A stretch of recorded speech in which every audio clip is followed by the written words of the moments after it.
Hey there guys, welcome back to the channel. It is Kimberly and today I'm coming to you with another lock video, and in this video I want to share the 5 things that you need to do or should do before you get your starter locks, and there may be a bonus one at the end. Alright, tip number 1, before you get starter locks, make sure your hair is relatively healthy. The healthier the better. So if you know you have some breakage going on or some heat damage or you're dry and all that, try to repair those issues before you go in to get your starter locks. So if you need some deep oil treatments or some deep conditioning treatments, go ahead, take care of that before you get your starter locks. Don't just go in there. If you know you got some breakage, like say you got a little breakage over here and you know that all your locks are going to be this long, but that part is going to be this long, maybe address that breakage before you get your starter locks. It's up to you. But yeah, so the first one is make sure your hair is in relatively a healthy state.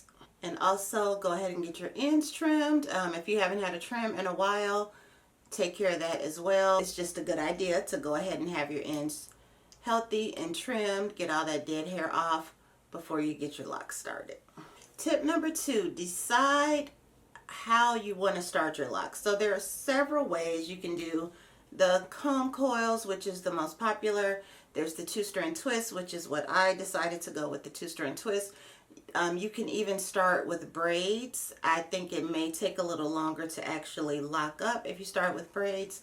And then there's the interlocking, which you will have instant locks at the end of your appointment. So do a little research on photos and shrinkage and all that and see which one you think suits you best. I believe that if you get coils, they're going to shrink a little more than the 2-strand twist. The most popular two that people usually get are either the coils or the 2-strand twist.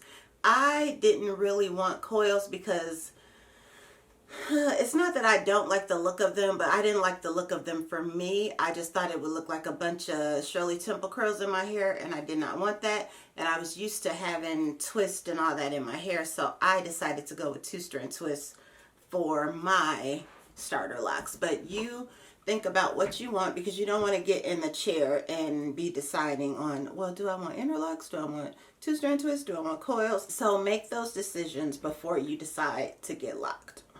Number 3, decide on your parting pattern. That's another one that is several of. So you got the bricolage pattern, you got the diamond, you got the freeform. So decide what you want. And again, I just recommend looking at some photos of people who have locks and see what they have and see what resonates with you the most.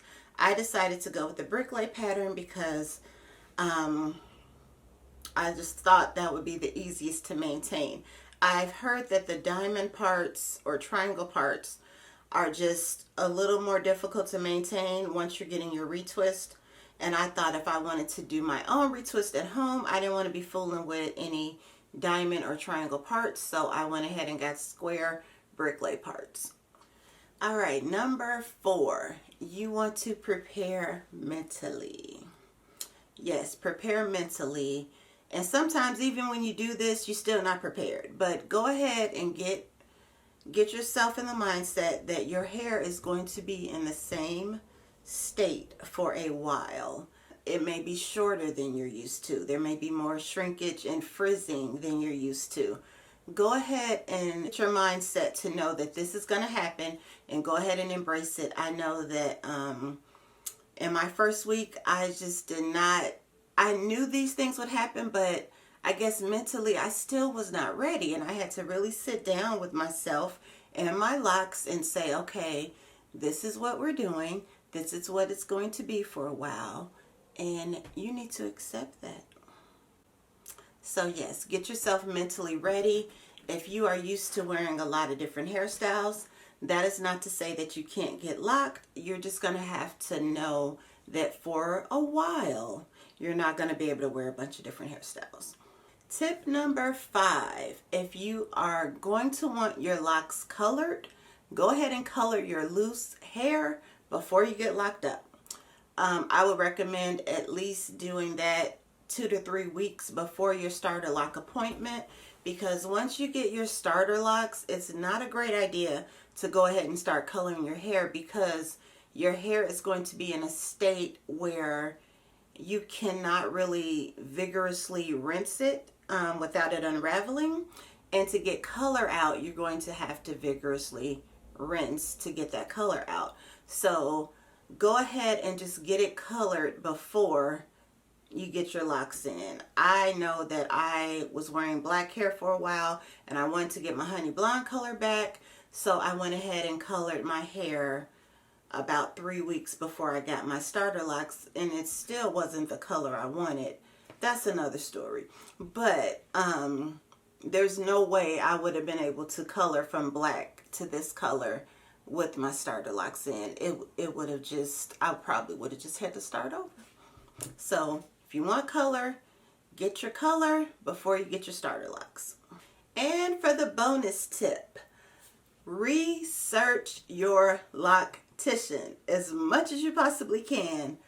And sometimes pictures are just not enough. The pictures could look good and that's fine, but try to dig a little deeper if you can. And some of you may be planning to do your own starter locks, which is fine. But if you're going to go with the loctician,